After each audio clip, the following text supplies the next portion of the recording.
2 വർഷം മുൻപ് ലൈംഗിക പീഡനത്തിന് ഇരയായ ഇടുക്കി കട്ടപ്പനയിലെ 17-കാരിയുടെ ദുരൂഹ മരണം. കട്ടപ്പനയ്ക്ക് സമീപം ഇരട്ടയാർ എന്ന കൊച്ചു ഗ്രാമം രാവിലെ ഉറക്കമുണർന്നത് ഒരു പെൺകുട്ടിയുടെ മരണവാർത്ത കേട്ടാണ്. മകളെ വിളിച്ചുണർത്താൻ മുറിയിലെത്തിയ അമ്മയാണ് അവളുടെ ചേതനയേറ്റ ശരീരം ആദ്യം കണ്ടത്. കഴുത്തിൽ ബെൽറ്റ് കൊണ്ട് മുറുക്കിയ നിലയിൽ മൃതദേഹം കണ്ടതിൽ ദുരൂഹതയുണ്ട്. ഇരട്ടയാറിലെ പെൺകുട്ടിയുടേത് കൊലപാതകമാണോ അതോ ആത്മഹത്യയോ? പെൺകുട്ടിയെ പീഡിപ്പിച്ച കേസിലെ പ്രതികളിലേക്കാണ് അന്വേഷണം നീങ്ങുന്നത്.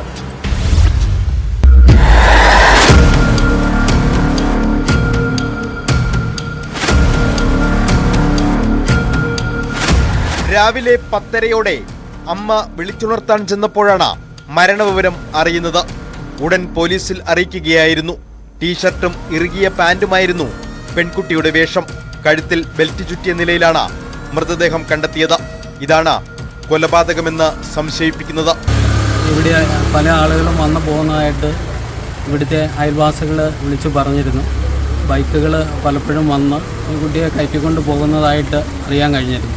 അങ്ങനെ 2 മാസം മുമ്പ് ഈ വിഷയമായിട്ട് ബന്ധപ്പെട്ട് ഞാനിവിടെ വരുമ്പോൾ ഒരു കോളേജിൽ പഠിക്കുന്ന ഒരു വിദ്യാർത്ഥി ഈ ഭവനത്തിലുണ്ടായിരുന്നു. അപ്പോൾ അപ്പനും അമ്മയൊന്നും ഇല്ലാത്ത സമയത്ത് എന്തിനാണ് ഈ വീട്ടിൽ വന്നത് എന്ന് ചോദിച്ചപ്പോൾ അത് ഇവിടെ പഠിക്കുന്നതിന് വേണ്ടിയാണ് വന്നത് എന്നാണ് അന്ന് ആ വിദ്യാർത്ഥി പറഞ്ഞത്. പെൺകുട്ടിയെ കൂടാതെ അച്ഛനും അമ്മയും സഹോദരനുമാണ് വീട്ടിലുണ്ടായിരുന്നത്.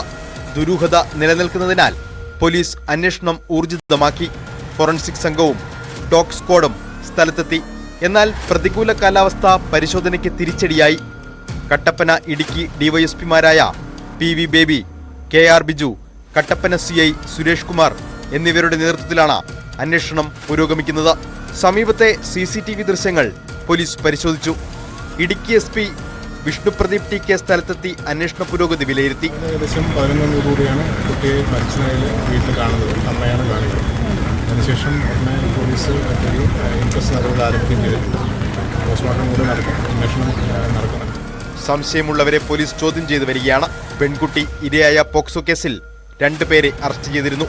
മൃതദേഹം പോസ്റ്റ്മോർട്ടത്തിനായി ഇടുക്കി മെഡിക്കൽ കോളേജിലേക്ക് മാറ്റി.